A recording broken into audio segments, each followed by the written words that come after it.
ઘે જોવું હોય એ જોઈ જાય, હોભળવું હોય એ હોભળી જાય.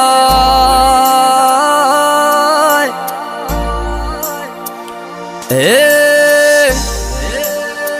દળી પડી મેદોનમો ખેલાઈના બાપની,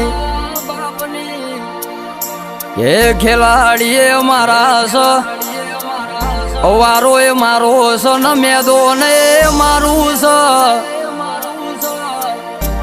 એ મારી હારેલી બાજી જીતાડનારી મેલડિયાઓ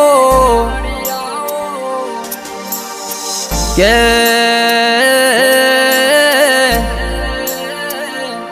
મારી રાજા મલાવરાના મોલ ડોલાવના